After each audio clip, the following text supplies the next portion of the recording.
好的，首先要跟各个寺院的堪布善知识，还有僧众们，还有佛学院的学生，那么尤其是我们尼众寺院的尼众们，还有这个东西方透过网络观看的这些男女的朋友们，那首先问候大家，扎西德勒。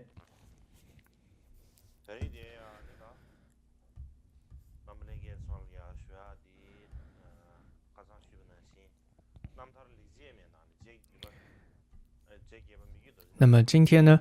主要想要讲的呢，是配合这个米日多杰的妙行自传当中的这个上士夫的修持哦。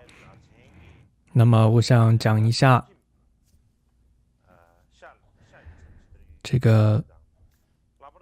就是伽玛噶千大淫中哦，对于这个酒和肉的一些规约。那么尤其是第八世法王如何禁止酒肉的部分，还有律典当中哦，对于三禁肉的这个开许的部分，简略的做一个介绍。但今天呢，不见得全部都说得完，所以可能有一半会是明天再讲。那一般来说，我们说在伽玛噶千大淫当中的这个禁肉吃素的规约是非常严谨的。那我们会说，是不是从第八世米觉多杰的时候才开始这样子吃素呢？并不是的，而是从在他之前的历代的噶玛巴那个时候就有的这样的一种规矩。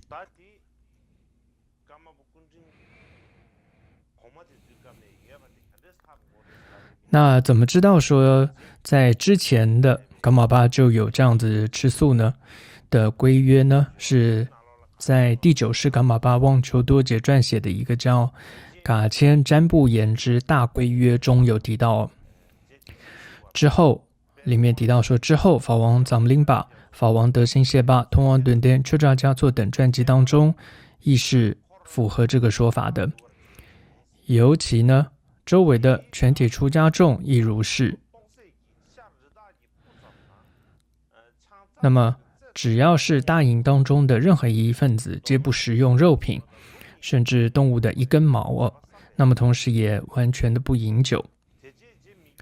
那么如此依据多部经序和2种传规的行持实在是不可思议的一种人天的一种行持。之后呢，米觉多杰的行传亦不出此行尤其米觉多杰清楚的告诉冈仓的行者们，尤其是实修者们，要切实的做到离贪、舍弃俗物、虔诚祈请，同时也明示学院的行者切实对于佛教一切呢经论进行文思修等等，以此而持守佛教。所以在这个前面法王占林巴就是若佩多杰第4世再来法王德行谢巴第5世，通王顿颠第6世，然后丘扎嘉措第7世。所以在这个里面你会看到，从这几世法王当中，噶千大淫当中呢是完全没有任何一点酒跟肉的。同样呢，在噶玛恰美的一篇名为《肉的过患和分辨开遮叫做北方传承的班智达文殊上师的教言，有这么一篇这个经典，他撰写的，当中就有提到，法王若贝多杰身边呢，总是围绕着有500多位身披袈裟的比丘，然后肉品、肉类各种动物的这种肉类，甚至连一根毛都看不到的。那么从如此就近的解脱行传开始呢，直到米觉多杰建立确得养苏的时候呢，几乎都延迟禁肉的规约。那么这里提到，在一个尼林僧舍虽然没有禁肉，但也会为那些吃素的僧人特别煮这些素斋的粥等等。还有法王与法王子除了素斋之外都不会吃任何，连肉类都不会看到。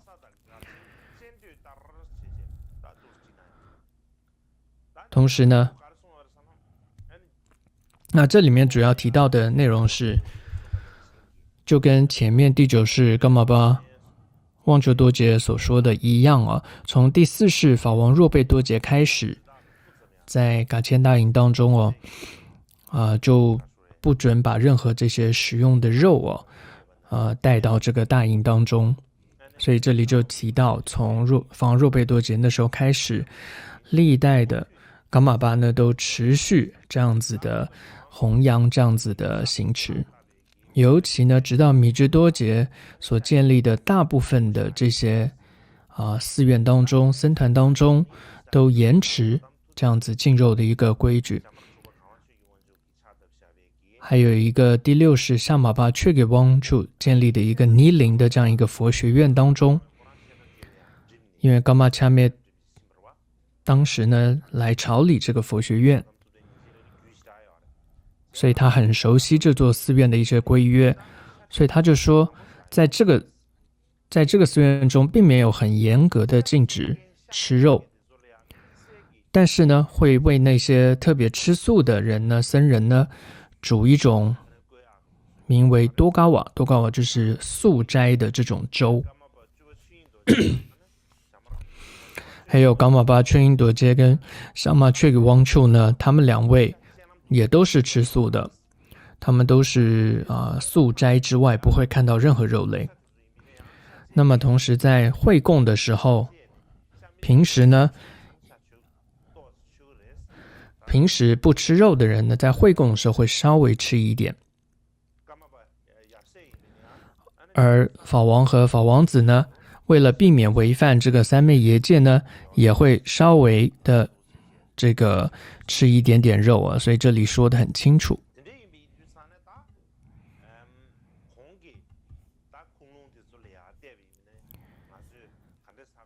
所以从前面的这些经论当中就可以看到，是从第4世噶玛巴开始，若贝多杰的时候，噶千大营的就有这样一个规模，而且这个规矩也是非常严谨。从那时候呢，就严禁吃肉了。所以或许这样来看这个禁止食肉吃素，这可以说是噶玛巴的这个噶千大营的一个特色，也不为过的。那么这样的一个吃素的禁肉的规约清楚知道最早是由若贝多杰那时候建立开始的。怎么知道的呢？是他的这个亲传弟子叫噶玛君勋他所撰写的一个传记当中提到，身边的随侍也以3白为生，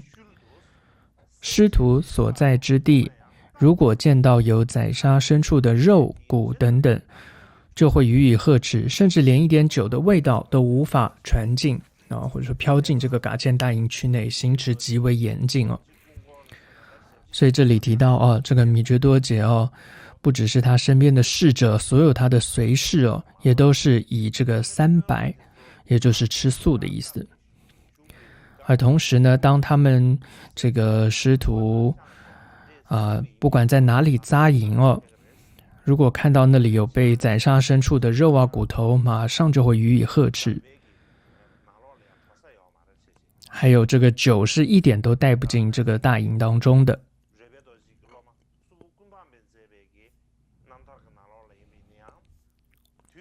同样呢，在楚布昆邦巴撰写的法王若贝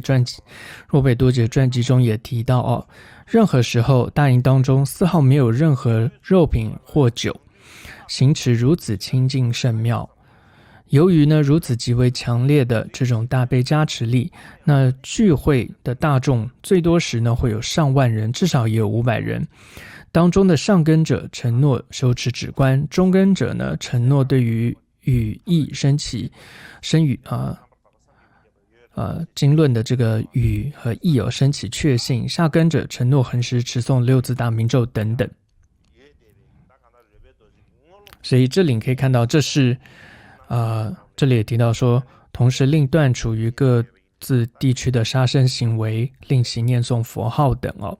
所以你可以看到，这两个都是若贝多杰当时的亲传弟子所写的。所以噶坚大营当中，这样断肉的戒律是很严的。那到底有多严呢？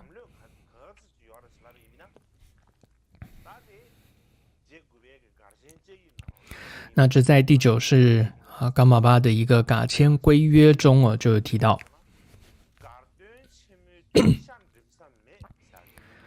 就是在这个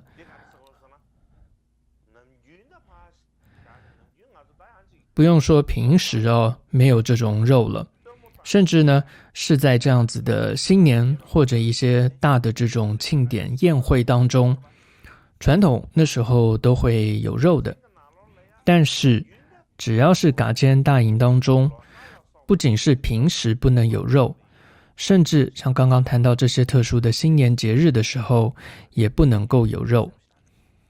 所以这里写得很清楚。同样，这个大规约当中也提到，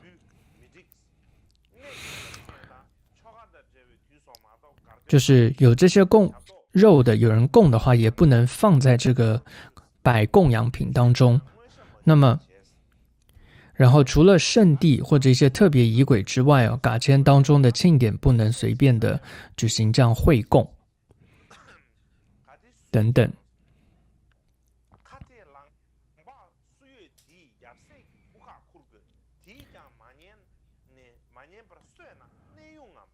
同时这里提到，如果任何人有参与或者真的这样子吃肉的话，就要对冈仓的师徒负责。如果还不听话的话，就要驱并或者降低职位看情况而定。那这一段意思是在说，如果有人供养噶玛巴师徒肉的话，那这个肉呢是不能列在，因为我们会有贡品的这种记录嘛，比如说有摆贡品、摆供养品这每100个每一个是什么这种条目供养的条目当中是不可以写下去的。还有呢，在噶大营去到迁徙到一些圣地的时候，或者在一些特殊的像祖师圆寂日，那时候我们通常都会到了圣地或者在圆寂日会举行会供但不然平时或者是一般的这种庆典的时候，是不能够随便举行会供的。换句话说，就是会供不是随时可以举行的，因为所谓的会供就是那个时候会吃一点肉的。同时呢，规约当中还说，噶千大营不管内外都不准杀生，这是非常重要的，绝对不可以杀生。如果有人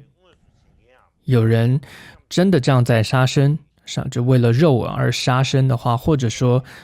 参与了这样子杀生的过程的话，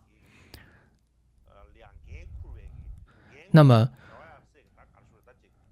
就要对冈仓师徒负责，意思就是说会伤害到冈仓师徒的这个寿命所以接着说，如果还不听从的话，就要把他从大营当中驱并出去，或者是降低他的这些职位，然后是看情况而来决定的。所以这里提到说要驱并换句话说，现在我们想就是反正离开大营，他还可以到其他地方去，但当时可不是这么简单的。当他只要一被驱并出大营的话，那么所有噶举的任何寺院都不可以接受他，因为只要是噶千大营驱并，被噶签大营驱并，就等于被整个这个冈仓噶举教派驱并出去了，所以这是一个很严格的一种惩罚。那么我在想啊，噶签大营这么讲这么多，他断肉吃素，我想有很多原因哦。但我想最主要的一个原因，就是因为这个大营当中的注重有成千上万的人，所以如果要为了他们的食物要给肉吃的话，那可是会要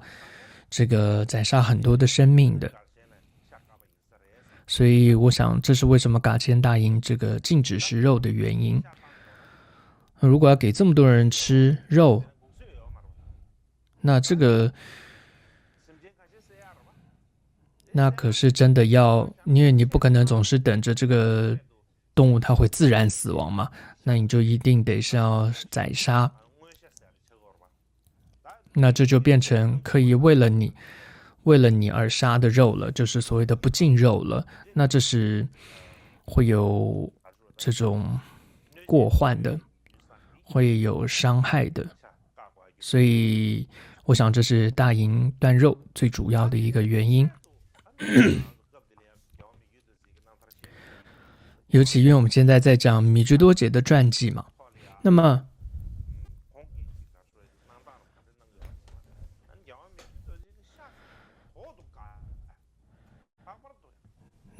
米觉多杰呢，尤其是特别是全然这个禁肉的，为什么米觉多杰呢？他是特别要断肉的呢？禁肉的呢？就像之前谈到，他从小的时候，第七是缺少加措原籍，然后在米之多杰还未生作之间哦，这段时间之前谈到过，就是整个规矩都没了，是非常的混乱的。尤其呢，他们会把所有供养的这些牲畜都宰杀了来吃哦。之前有说过，那段历史也是很凄惨的。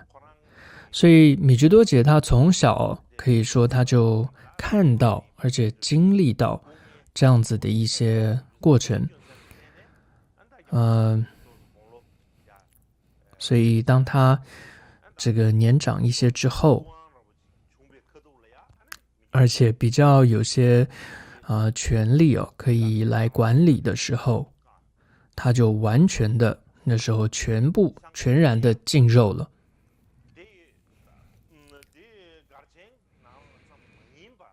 不仅是噶签大营当中，他这样子禁肉要吃素，而且呢，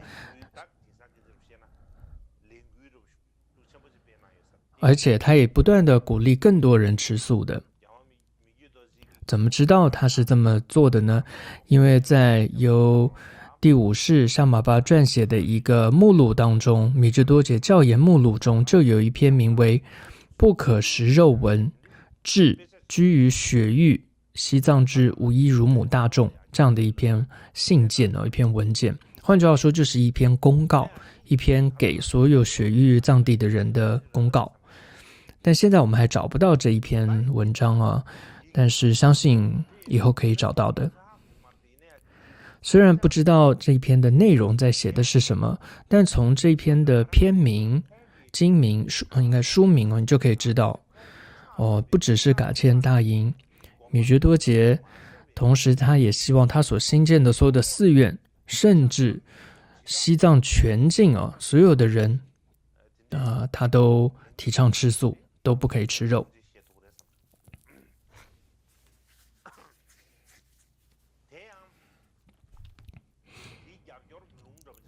那么同样还有另外一部这个针对这一段的一个辅助的一段这个注解，也说法，也就是桑杰巴珠撰写的妙行自传书中也提到，他无论前往何处都善巧方便的禁止食肉。由于无法禁止公部地区食肉，至今呢都不前往公部和霍地等等专指食肉的地区化缘乞食。据说原因即在于此。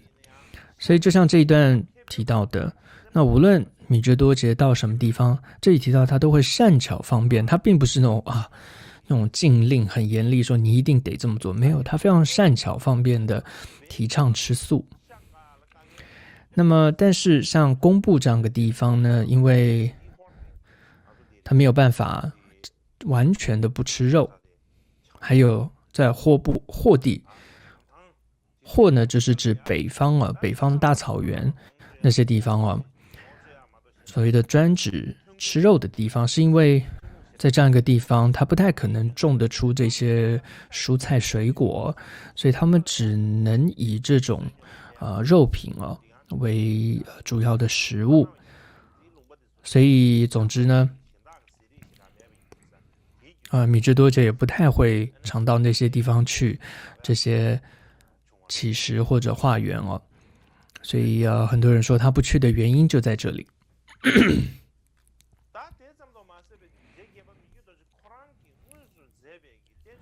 还有呢，同样我们看米之多杰他自己撰写的这些论点当中，也都会提到这个吃素断肉的部分，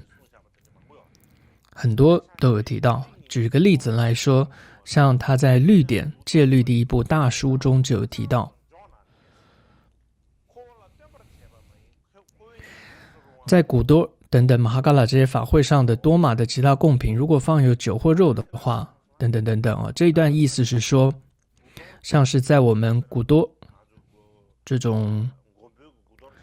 就是年尾的马哈嘎拉古多的这种法会上，都会放这些多玛的贡品嘛。有的时候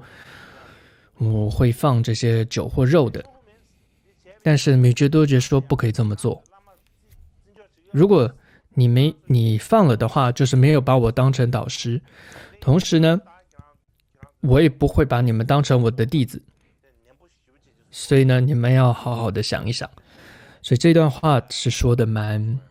用词是蛮清楚的，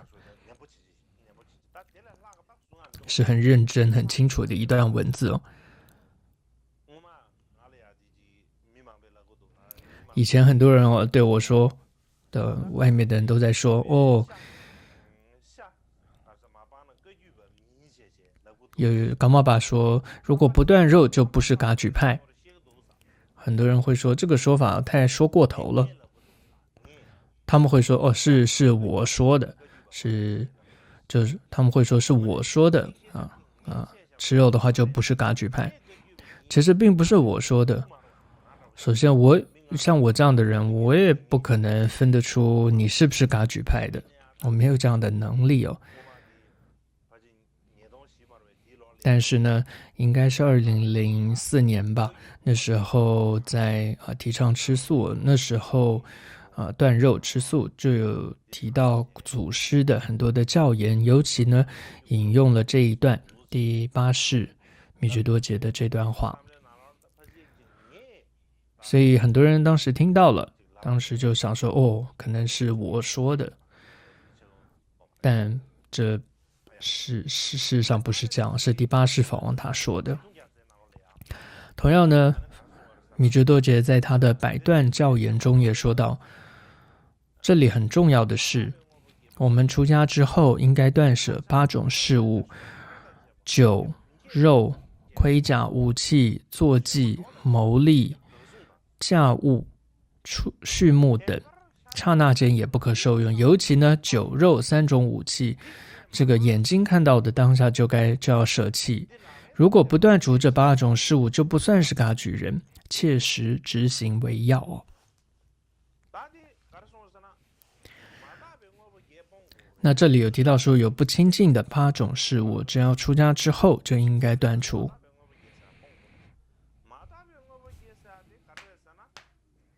那是哪8个呢？有不同的一些算法，但是呢，以米觉多杰来说，是肉、酒、盔甲、武器、坐骑、谋利，就是盈利经商，然后驾物就是农务还有畜牧等等。他说就这8个。那么其中尤其呢是酒肉还有各种的武器啊，这3种啊等等是眼睛看到当下就要舍弃，换句话说是连眼睛都不能看到这些东西。那如果不断除这8种事物的话，那么出家人呢，这些出家人就不算是噶举人了。那你说这是不是他很霸道的这样子说呢？并不是的，因为这一段话的说法其实是冈波巴大师就有在一个他的寓言或授记当中就有提到，但我不太记得是哪一部论著中有这样提到。总之呢，就是在对于冈波巴大师的授记佛经当中，就是佛经当中有提到，未来这个冈波巴大师会有一个断除了8种这样不净事物的弟子，所以这就是在说未来的冈波巴的弟子，也就是噶举的弟子应该要断除这8种不净的事物。但就像最开始说，8种事物有不同的算法，但因为我们现在看到只是米支多杰板段教育人中提到的8种不净的事物，那或许还有其他的说法，但这里看到就是这8种。所以米支多杰是有原因才说的，他并不是他自己想的，或者说他自己刻意的很霸道的做出了这样的规矩，并不是的。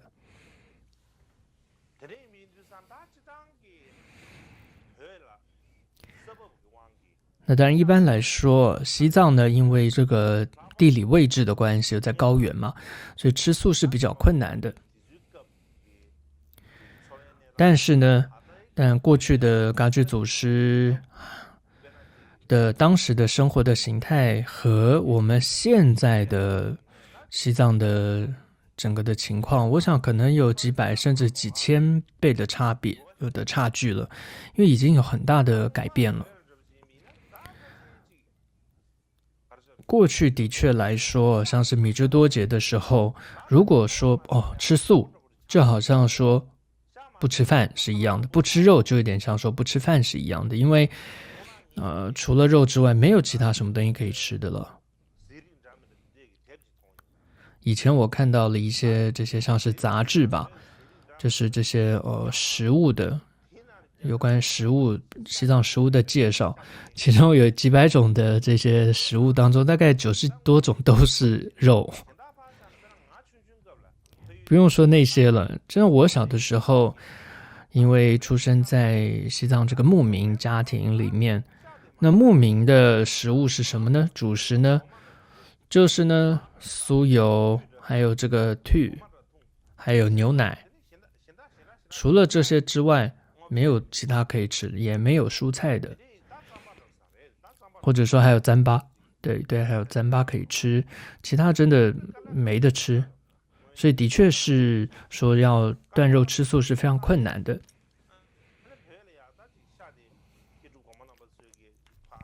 所以呢，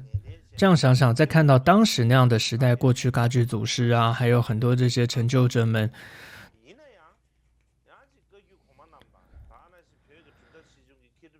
还有这些很多这些西藏各个教派的这些智者呀、成就者们，却还是非常注重吃素这件事情哦。还有对于除了断肉之外，还有这个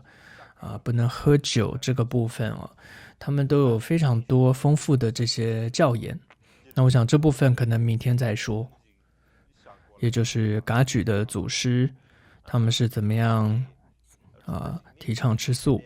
还有这个西藏各个教派的这些大师们，他们是怎么样针对这部分的说法，可能明天呢再说。那接下来我想讲一下这个三净肉。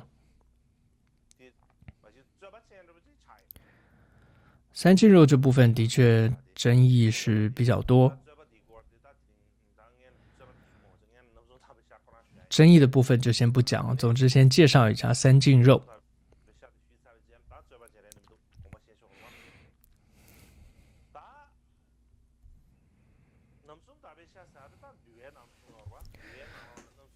那么首先呢，三净肉呢是律典当中提到的。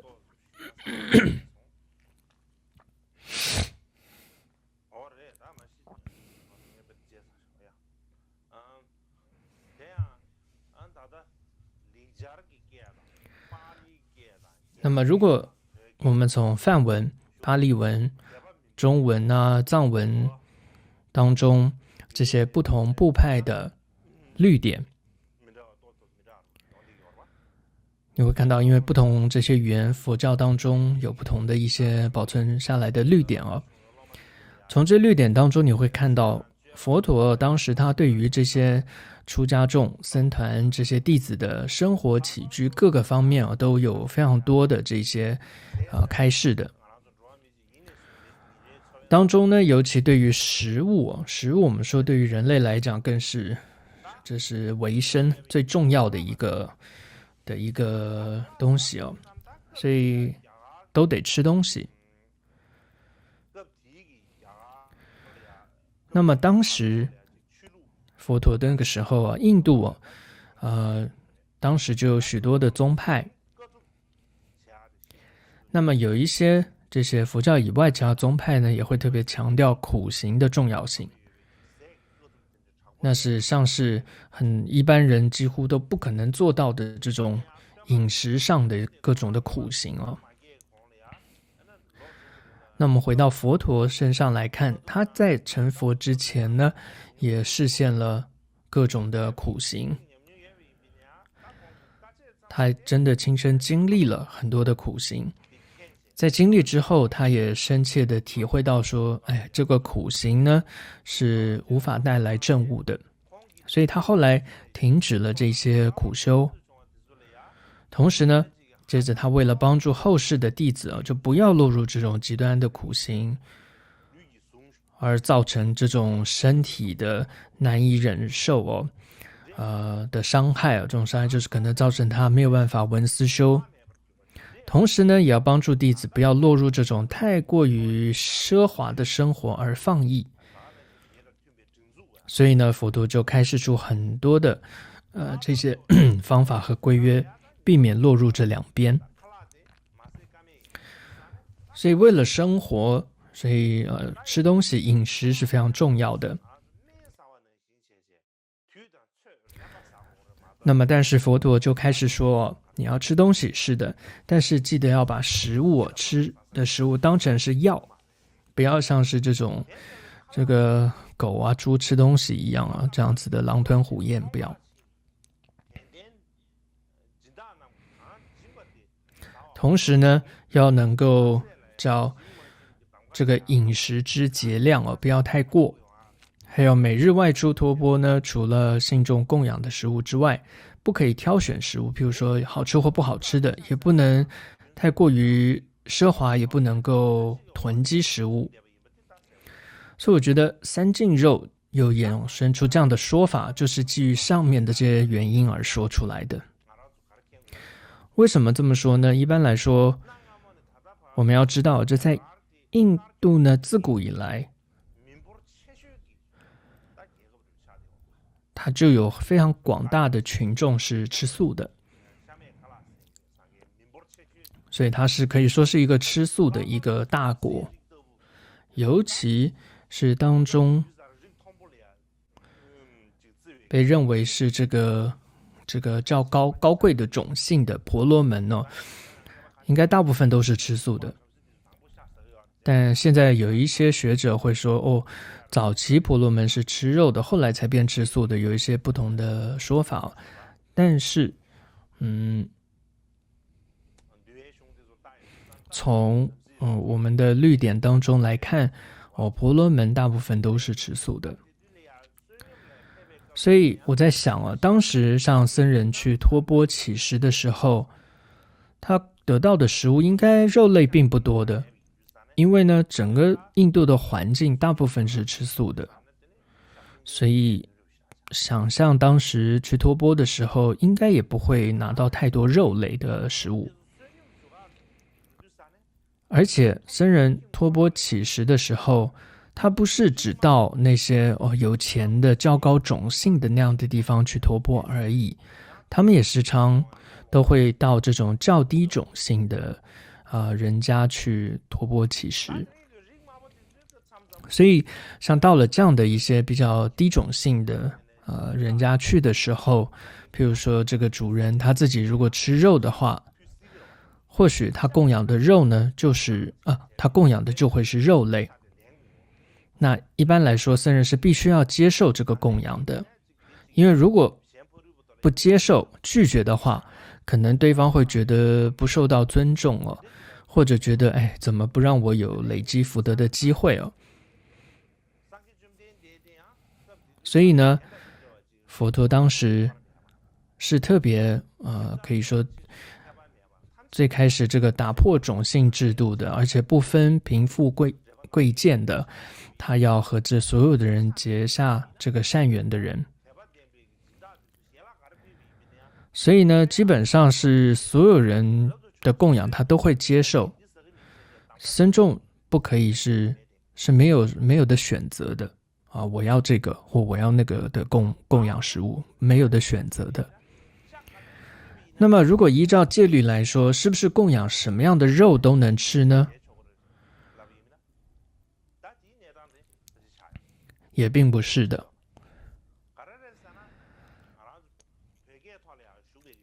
在这个藏文经典当中，说一切有部的律典中提到，那大意是说呢，其中呢有一些不能够吃的肉，像是猫头鹰等等一些鸟类的肉不能吃，还有青蛙等等这些虫类、爬虫类，还有狮子、老虎、熊这些的肉是不能吃的。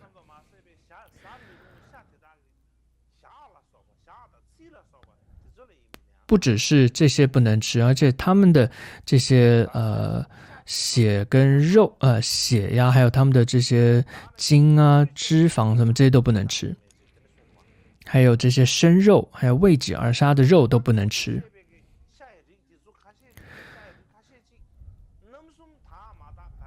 所以你看到上面提到的很多这些肉类哦，它已经不需要依据它是不是三净肉来判断，而是它根本就不能吃。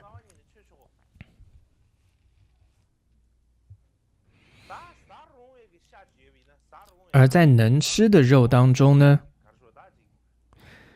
也就是不属于刚刚那些列出来的被禁止的肉之外的能吃的肉当中，也必须佛陀说你也必须要观察去看一下它是不是三净肉。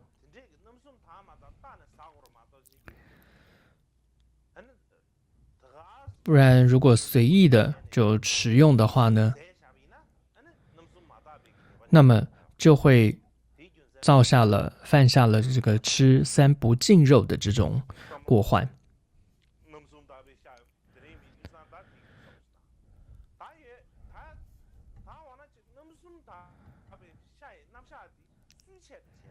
那这种三净肉的说法主要是对谁说的呢？因为我们说佛陀有出家在家的二众弟子，那这种三净肉的说法是对出家人说的呢，还是对于在家人说的呢？还是同时对出家在家众说的呢？最主要呢是对出家众、出家的僧团他们所说的。但是在我们现存的这些许多不同的部派的一些律典当中来看，似乎呢也有提到居士们你们也要吃三净肉。但是一般来讲，就是一般佛陀的讲说的戒律当中的提到的可以吃的三净肉是针对了出家的这样一个僧团出家人而说的这一点是很清楚的。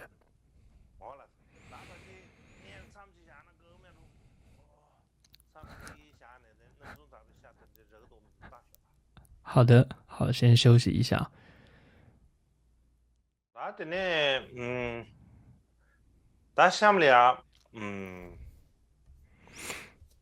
那么接下来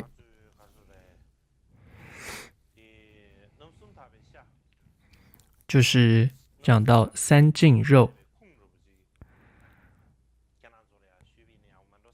就是我想讲一下这个三种清净三净肉的这样一个说法的一些经典的内容。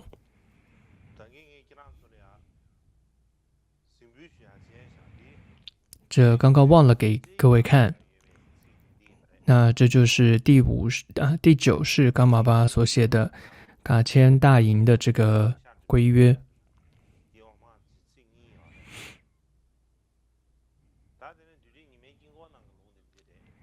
同时还有在这个律典当中，就是第八世噶玛巴所写的戒律的大书当中的经文，还有百段教言的经文。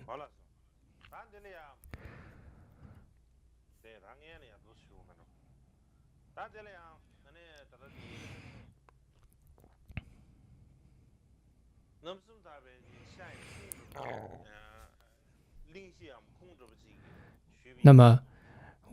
这个三净肉的它的这个缘起最开始那有一部佛经就是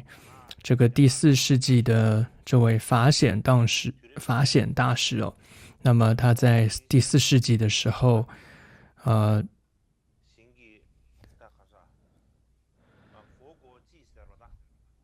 那他有写一部叫《佛国记》。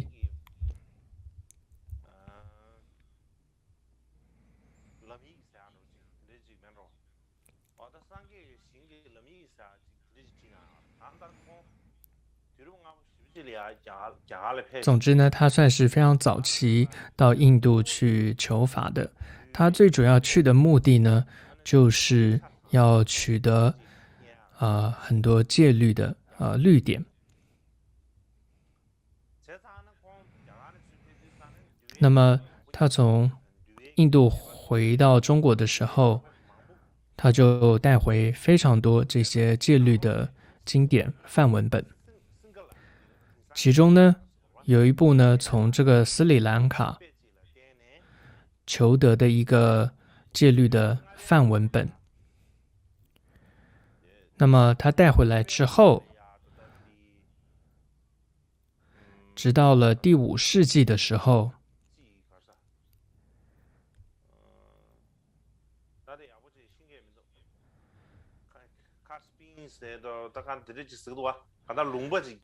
就是当时有一位来自于这个叫济宾国，那么在西域的一个国家叫济宾国的一个叫佛陀什，那么他用梵文来讲说之后，再由一位叫沙门智胜，他们在第5世纪就把这一部发现取得的这一个梵本呢翻译出来。那这部论呢就叫做这个五分律。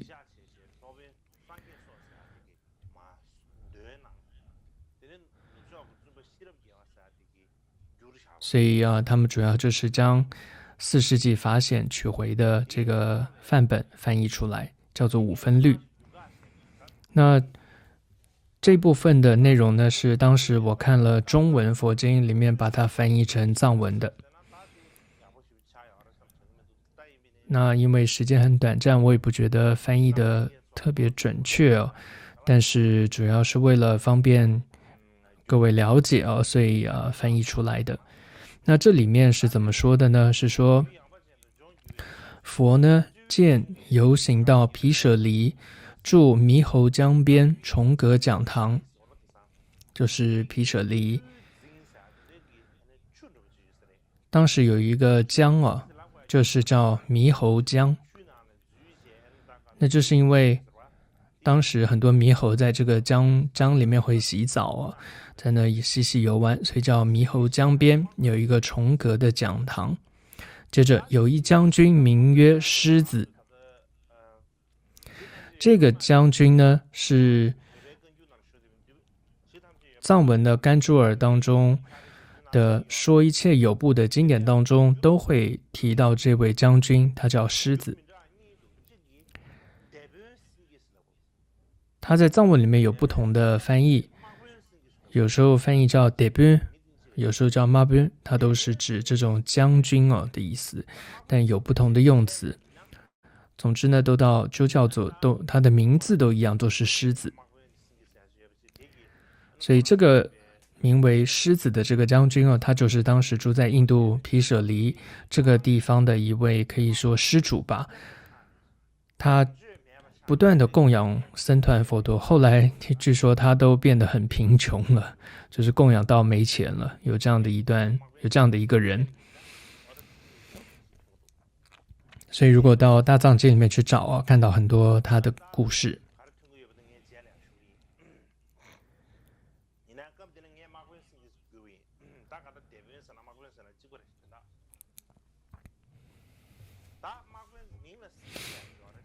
所以有一将军名曰狮子，是尼坚弟子。所谓的这个尼坚弟子呢，就是佛陀在世的时候有6师外道，其中呢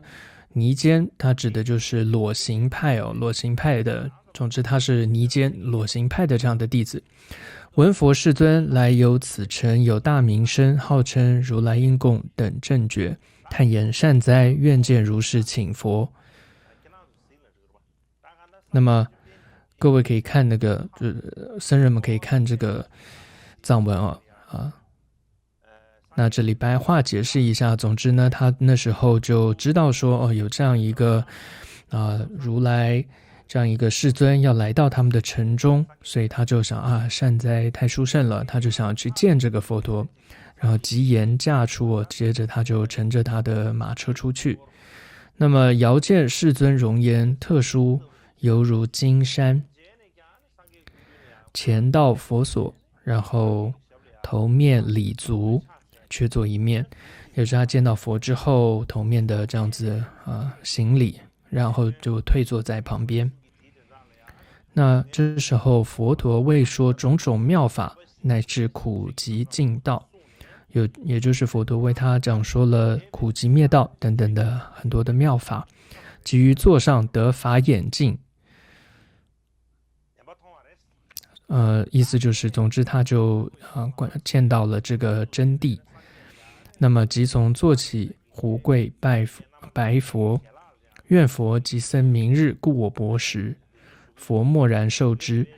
所以他接着就跪下来就请求佛陀还有僧众说，明天可不可以来我这里接受我供养食物。佛陀就默然接受了。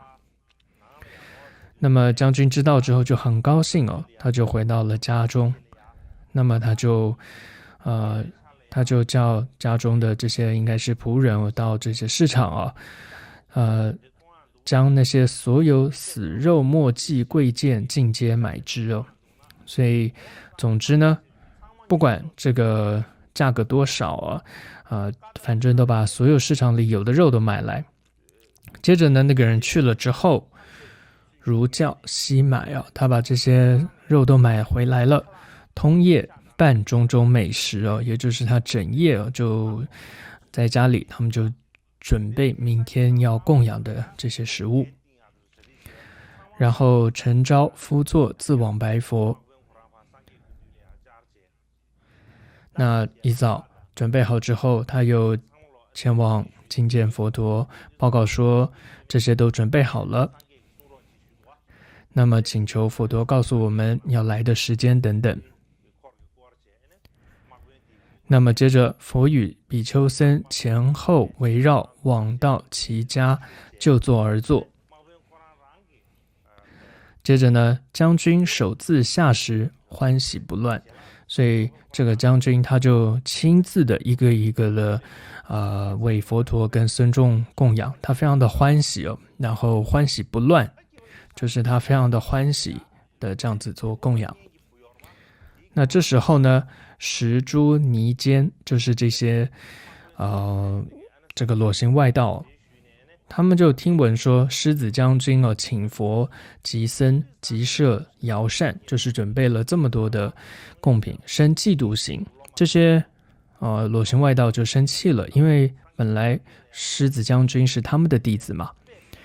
所以急于街巷穷力畅言，所以呢，他们就跑到这些大街小巷里面呢，去大声的、用力的去说啊，去说什么呢？说狮子将军哦，叛师无益。意思就是现在来说，这个人哦，他是违背了誓言了。这个本来是我们的弟子，结果现在跑到了那个佛陀那边去，然后今乃反噬，沙门瞿昙，手杀牛羊而以供养。所以总之他们就在大街小巷这样子说，这狮子将军哦，这个违背了誓言啦，这个背叛师门了，然后怎么跑到了佛陀那边去，然后还手杀牛羊供养的。然后在这么说的时候，旁边很多比丘嘛，佛陀身边比丘听到了就不敢吃，诸比丘闻不敢食。那这时候狮子将军看到了，他就马上胡跪白佛言啊，就跟佛陀说：此诸尼间长夜毁佛，我今乃至绝命，终不顾杀。他是说这些裸行外道，他裸行的行者真的是整夜在那边毁谤佛陀，那我也发愿从今天开始乃至绝命，终不顾杀。那么也希望您跟比丘们说不要担心也就好好的吃饭。那佛呢就告诉比丘说，随意饱食不用担心。食毕呢，行水，就是说吃完之后就会要这个洗手呀等等的。然后再来取小床于佛前坐，这是过去的一个传统就是他们会坐在佛陀的前面，施主呢会坐在拿一个小床双床垫坐在佛的前面，佛就为佛为如前说随喜记，所以就随喜记就是随喜你供养的功德等等，有这样的传统。然后接着从座起去，佛陀就离开了。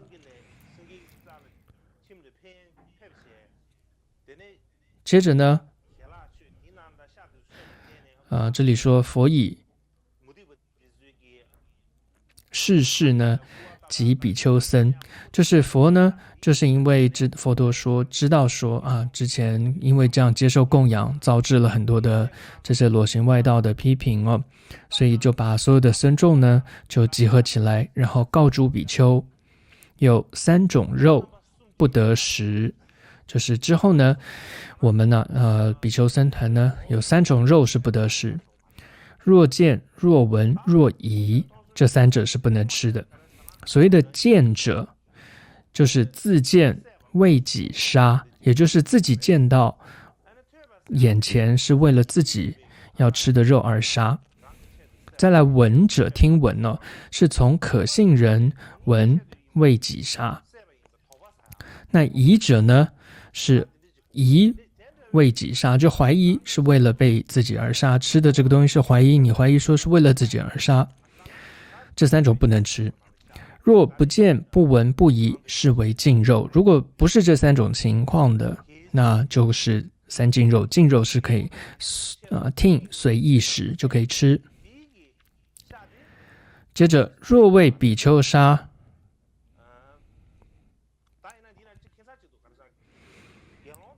但之后这一段蛮奇怪，有提到说若为比丘杀，比丘及沙弥不应食，听比丘尼、尸叉摩那、沙弥尼、优婆塞优不宜食。这里的意思大概是，如果为了比丘而杀的时候，比丘跟沙弥是不能够吃的，然后但是谁可以吃呢？比丘尼呢、尸叉摩那还有在家居士可以吃等等。那这说法也很奇怪，还不确定什么意思。有点像是说为了哪一种身份而杀，你就不可以那样子，那种属于那样的身份都不能吃有这样的一段。总之呢，就是这里谈到说3净肉就是最主要的一个缘起最开始的因缘故事就是这一段。同样呢在藏文经典当中，也有一个叫根本说一切有部的毗奈耶本释。那这部论当中也有类似的这些内容，那就是投影出来的内容。可以看出它大意呢跟之前差不多，就是佛陀呢他在这个羊巴见，也就是毗舍离，然后在这里呢我就有提到这样一个狮子将军。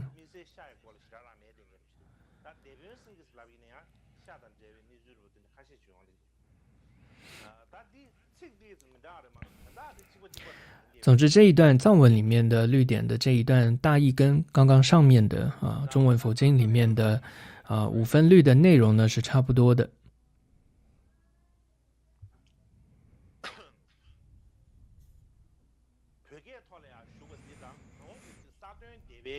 那么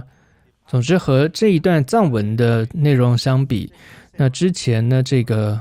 五分律的内容呢是比较多一些，也更详细的。总而言之呢，就是佛陀在世的时候，因为这个落行外道耆那教的这样的一个非难，然后就因为佛陀比丘接受了狮子将军供养三净肉，所以被这个外道非难，所以就讲说了这个三净肉，是这样的一个因缘。另外呢，在巴利文的一个赤铜蝶部的善见律毗婆沙当中呢，也有一段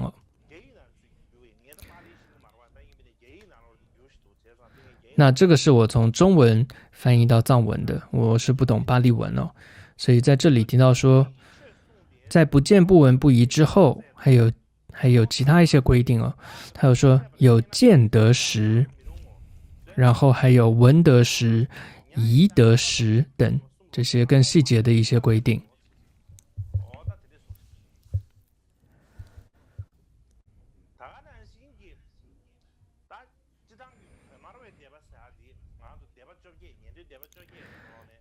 一般来说，这个赤铜蝶部我们说是声闻18部当中的一个部派，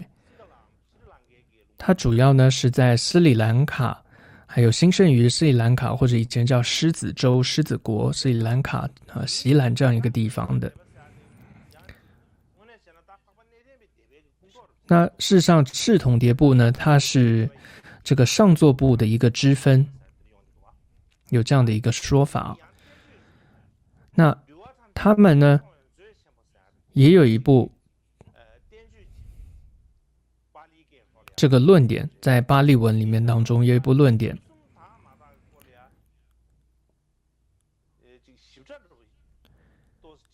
那这部论点就是善见律毗婆沙那在这里面呢也有很清楚的一段解释，有见得时，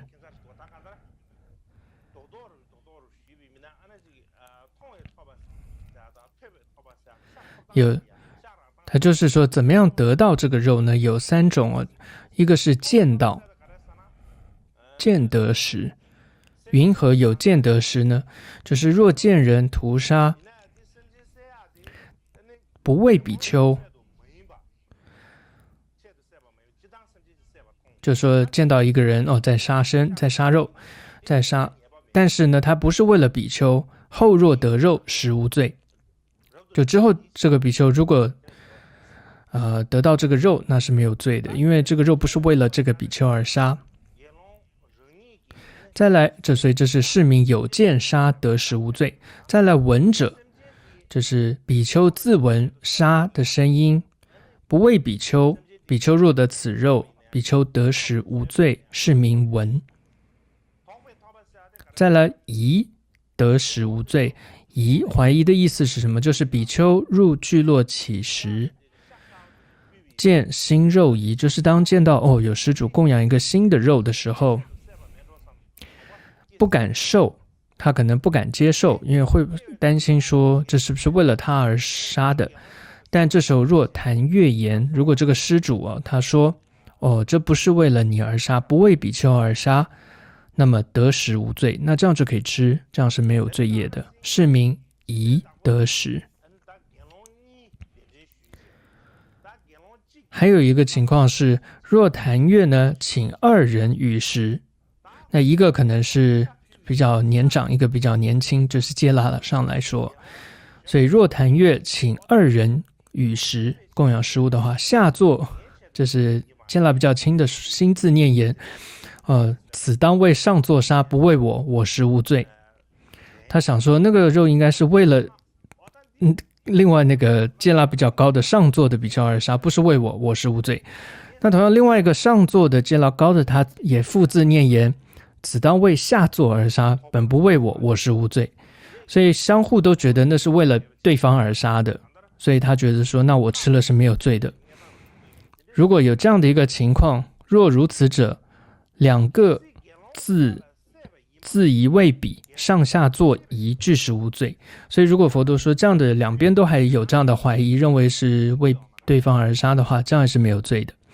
再来，若人为比丘杀，比丘不知，食尽方知，如此者无罪。他吃完了之后才知道，这个是为他而杀的，但是这样而吃了，但也是无罪的。所以若比丘得肉时，应该要问，然后才吃它，所以应问然后食。何以故呢？未欲分别尽不尽得食故。因为如果不问的话，你是不会知道什么是禁食或不禁食。举个例子来说，就像是熊、猪肉相似故。所以这里熊的肉是不能吃的嘛，所以你必须要问才知道什么是禁，什么是不禁。就好像你要问了才知道这是熊还是猪肉等等。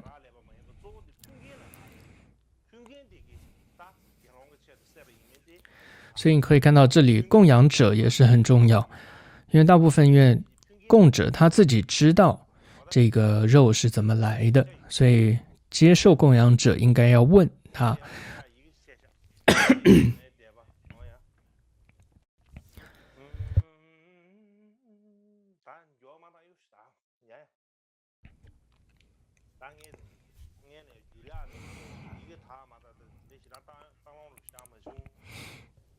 就这一段藏文里面发现有一个错字因为翻译的太赶，没时间去改它。好，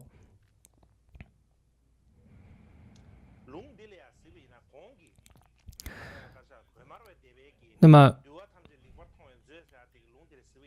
透过上面这个赤铜蝶部的这个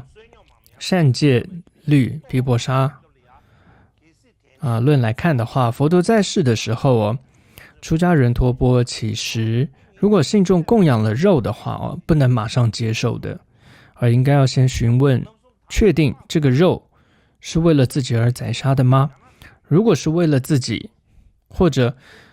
为了出家众而杀的话，杀的这些肉品的话，这就是属于不净肉，就不能够吃。所以这代表的在说什么呢？就是说出家人如果不注意的话那可能很多众生这些尤其动物的这个生命就会受到伤害。所以呢出家人要特别这样去问。还有呢，这个说一切有部的这个十诵律当中也有提到，这也是中文里面有的一段。那我是中文翻译成藏文的。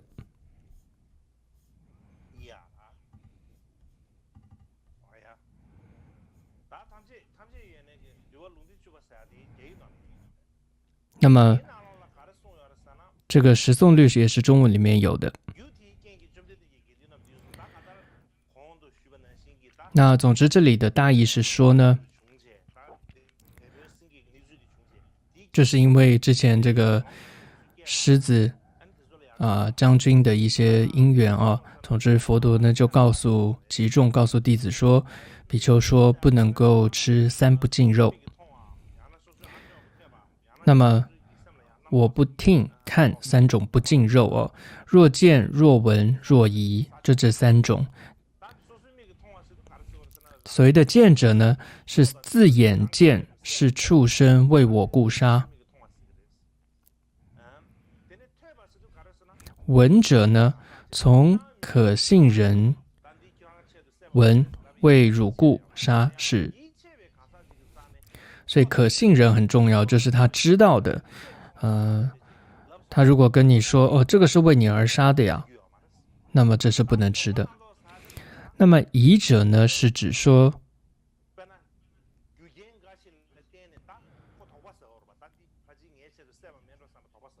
他可能怀疑说这是不是为了我杀，那么是因为市中无屠卖家，是在这个地方它是没有太多这些肉贩的，所以因此可能这个肉是特别为了我而杀的，因为周围看看并没有这个在卖肉的。再来是又无自死者，同时呢，就这个周围也没有这些动物是自然死亡的。再一个情况是世人凶恶，能故夺畜生命，就是说这个施主本身是一个比较凶恶，就是会杀生的这样一个情况的人的话，如果你有这样的怀疑的话，那这样的肉也是不能吃，所以就怀疑是指怀疑这些内容。除此之外，那三净肉是可以吃的。那这是十诵律当中提到的。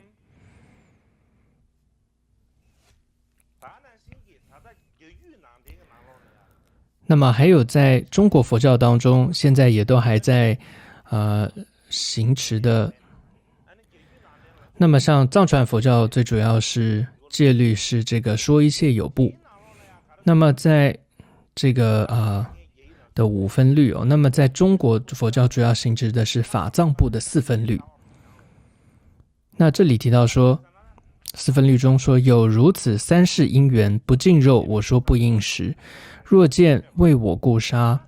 若从可信人边闻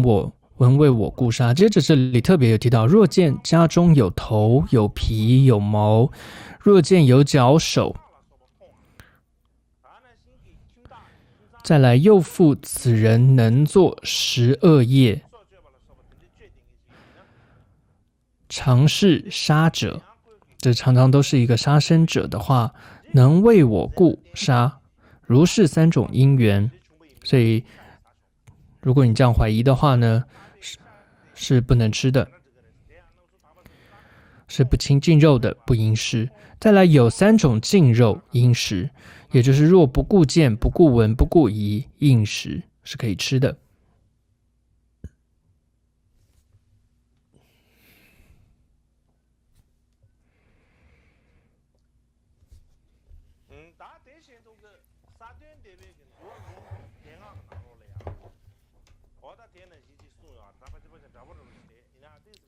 还有在这个五分律当中，就之前提到的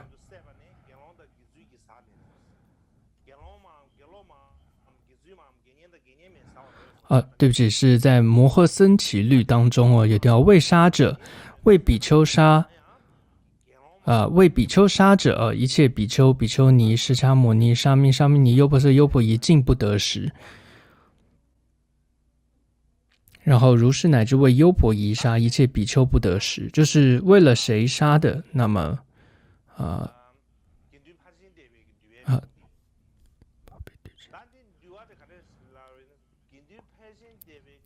然后再来最后我要用的一段是摩诃僧祇律，那这个是大概只有在中文佛经中有，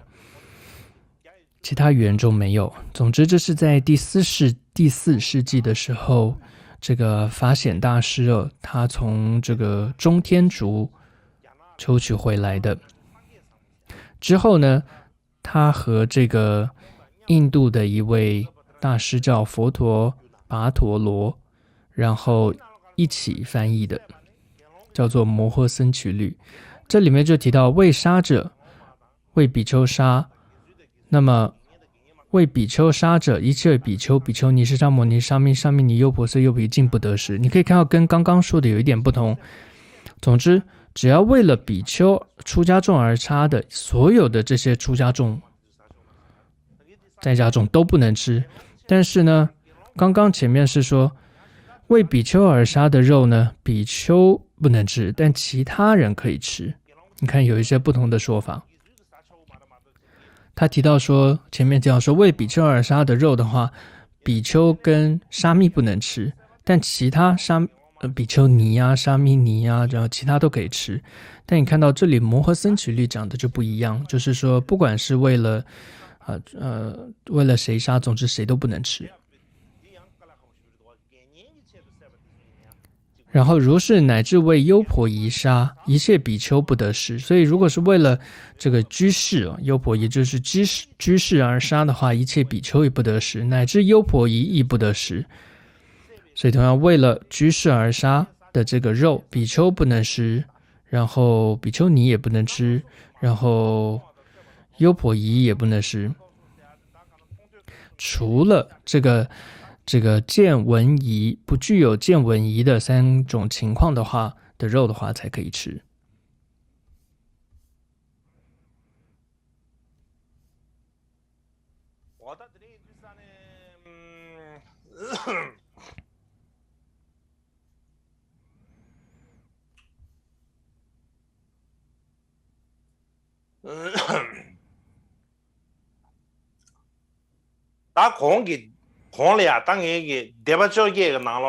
所以总之前面呢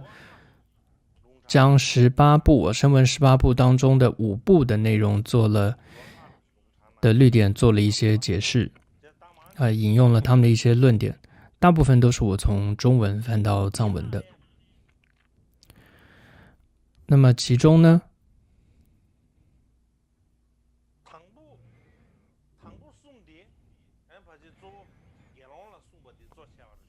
那么前3个主要是为了比丘而说，那后面2个呢，你会看到说连这个居士，这是优婆塞、优婆夷男众、女众的居士也都不能吃。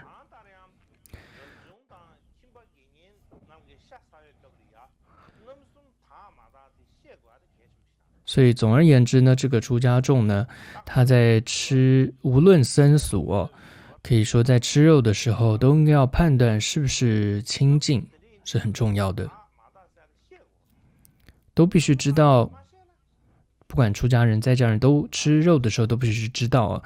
它是不是3净肉。什么叫做3净肉呢？一般来讲就是第一个，比如说一只鸡也好，或者是猪也好，或者牛也好，如果是为了自己而杀，而且你亲眼看到，那这就不能吃。如果没有看到，这是第一种可以的。再来第2种是不闻为自己杀，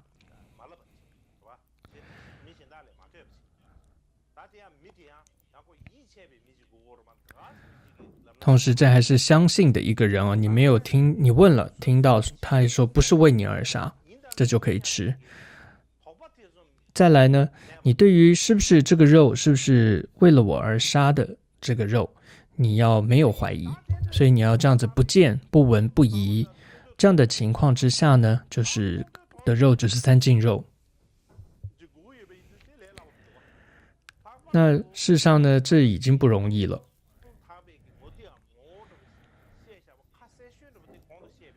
还有呢，更清楚的叙述呢，在5分律和4分律当中有提到。那么在5分律的观点来说呢，这是3净肉必须是施肉者本身并非屠夫或肉贩，肉是自然死亡，并是有幸居士所供养，也不是为了供肉而购买而来。所以你可以看到这里有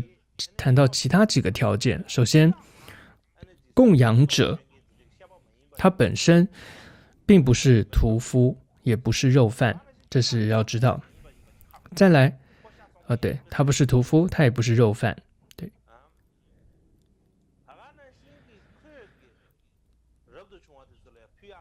再来，他供养的这个肉呢，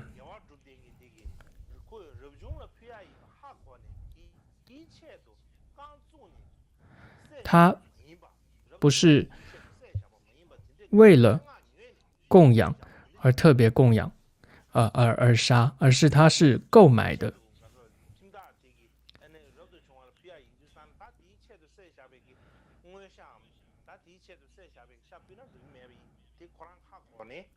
那就是这个施主意思是说，他知道不可以为了这个比丘供养而杀生，所以他特别另外去买了这个不是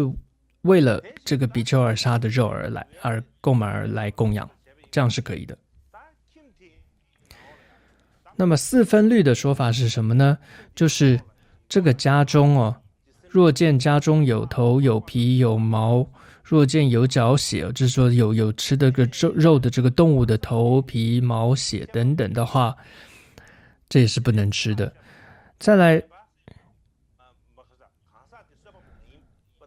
来，不仅是说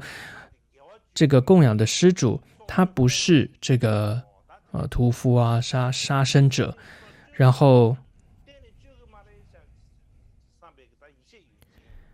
你要相信说他绝对不是那个常做十恶业的人，他不会为了我而杀，你有这样的确认就可以吃。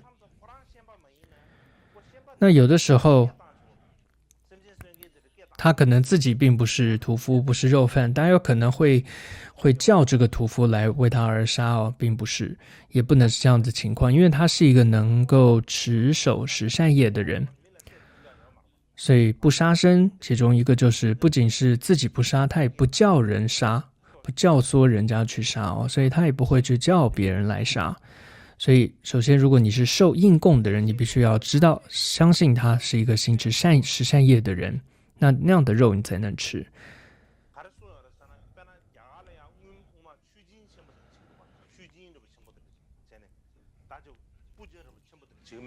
同时呢，在另外一部论当中提到，在很多这种大的祭祀当中，那么就是有很多这些大的活动法会的时候，那时候为了这个法会或活动而杀的这样子的，当时印度有这样的传统，而杀肉分给大众。那么，所以呢，佛陀说这些大众是不可以，比丘是不可以到这样子的祭祀的这些法会上去的，因为呢，这些肉呢，就是为了这个祭祀的活动而杀的。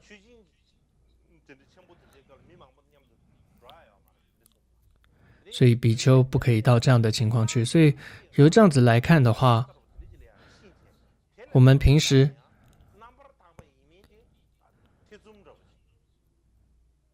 从这个角度来说，有时候我们去贩肉的地方买这些肉啊，是否清净哦，是否可以也是值得争议的，也是有争议的。所以刚刚的是食众律当中有这样提到，就是为了大众这些祭祀活动所杀的血肉是不可以吃的。同样四分律当中也说，若作大四处肉不应食等等。同样呢，在像大毗婆沙论还有俱舍论当中也有提到，杀生后的比如说扒皮啊、卖肉啊、煮肉等等，这也都算是造下了杀生的同分业。所以因此总之，由于这些许多的原因哦，说一切有部还有法藏部，也就是五分律和四分律当中哦，你会看到它比其他的部派当中所说的是更加严格，而且说的也更细一些的。所以我们说中国佛教或者是藏传佛教，那我们都可以说主要是属于说一切有部的。那么当然说18部它的分出去，它的广传来说，整个这个传演过程来说，这18部它最主要就是源自于斯里兰卡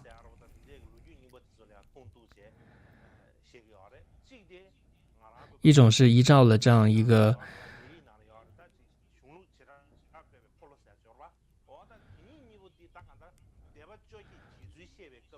这是在两种不同的说法来讲解这18部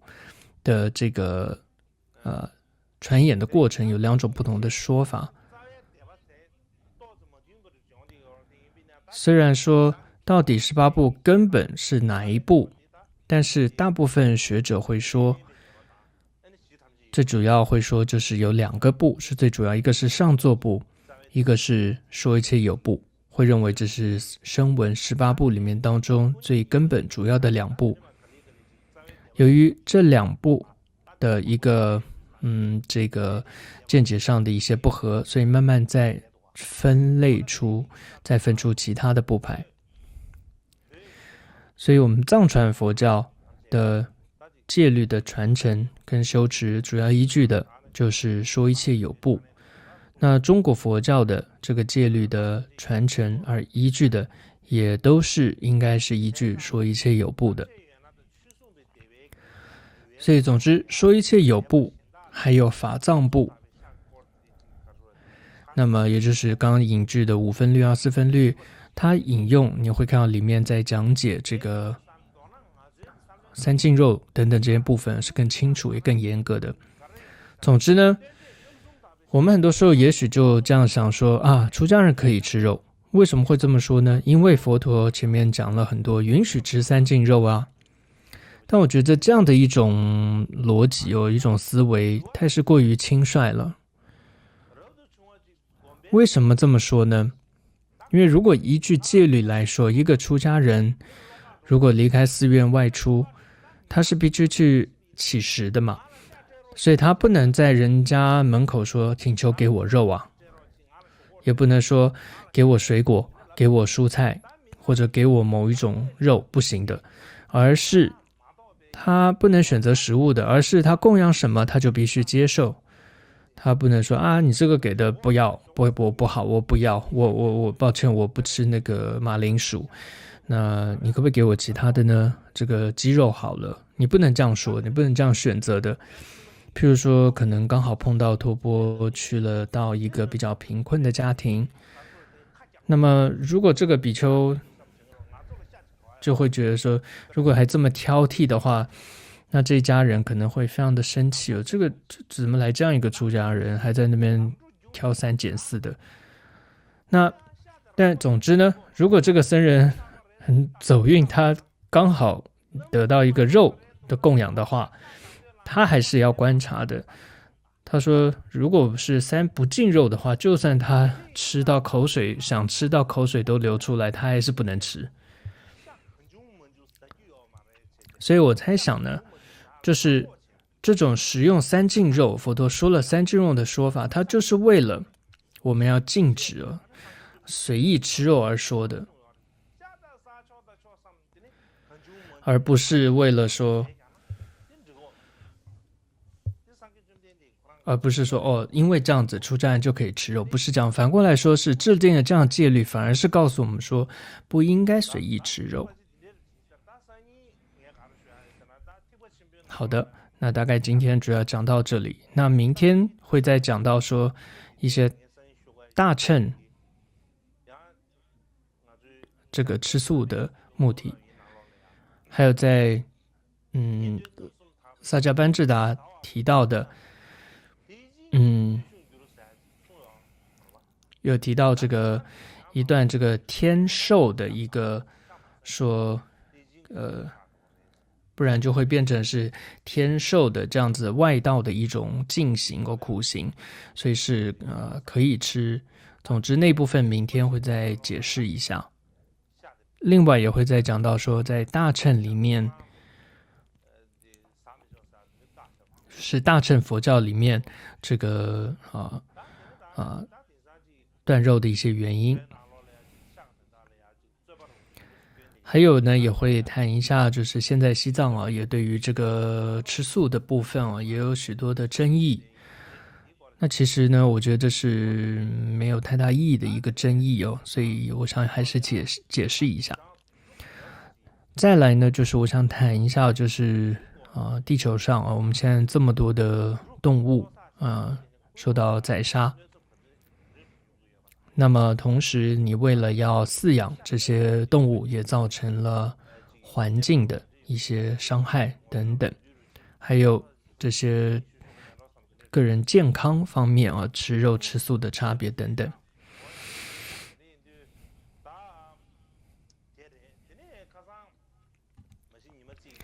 那么昨天本来要上课嘛，但是停了一天，那主要是身体稍有不适。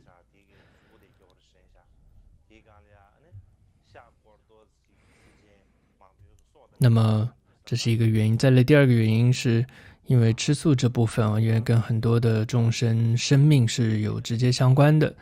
所以我也觉得应该多做一些准备，查找一些经典啊，所以昨天停课一天，多做了一些整理，所以也说声抱歉停课。那么本来课程呢是后天14号要结束，但是因为之前有停课2次，所以我想就要补课，所以补了2天，所以14上课，15休息1天，然后接着补2天的课，就是16、17会上课。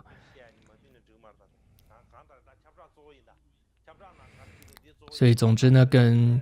我这里说的也可能不准，我也记不太清楚。总之会有公布之前有公布就是那个时间。最后一天呢，我就想说修一下这个上师相应法、上师成就法。那因为我们这一次呢，大概将近1个月吧，我们有机会讲说，还有各位有机会听闻到米觉多杰的传记，所以象征的一个缘起得到加持所以我们想修一下上师相应法。那到底是要修哪一部呢？是修米觉多杰的这个4座上师相应法呢，还是我是不是要为了这个撰写一部呢？那当然现在时间不见得有。总之最后一天呢，是我们会一起修这个上师成就法、上师相应法。那么就像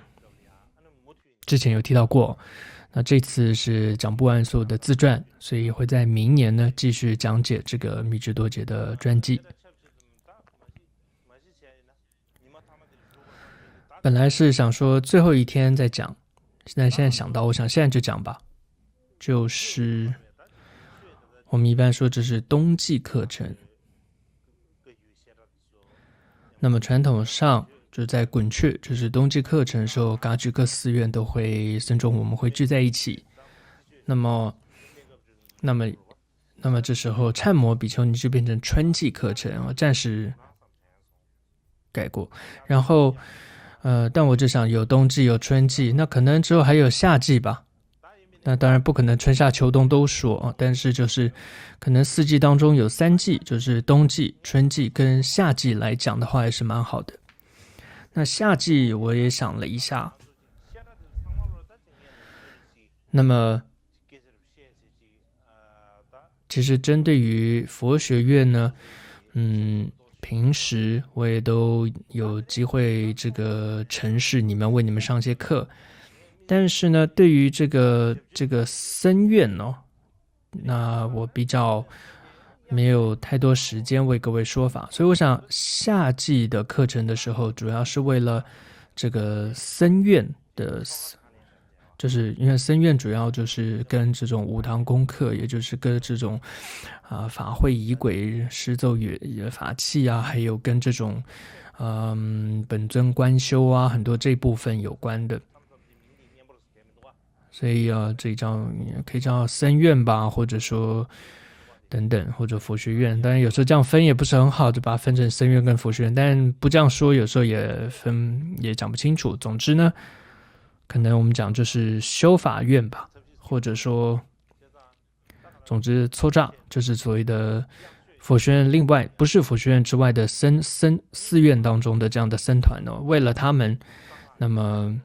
可能会特别讲一下密乘的一些修持吧。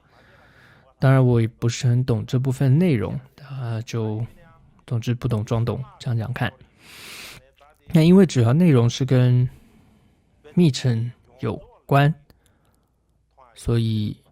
不是开放给所有人，所以主要是针对寺院才可以听。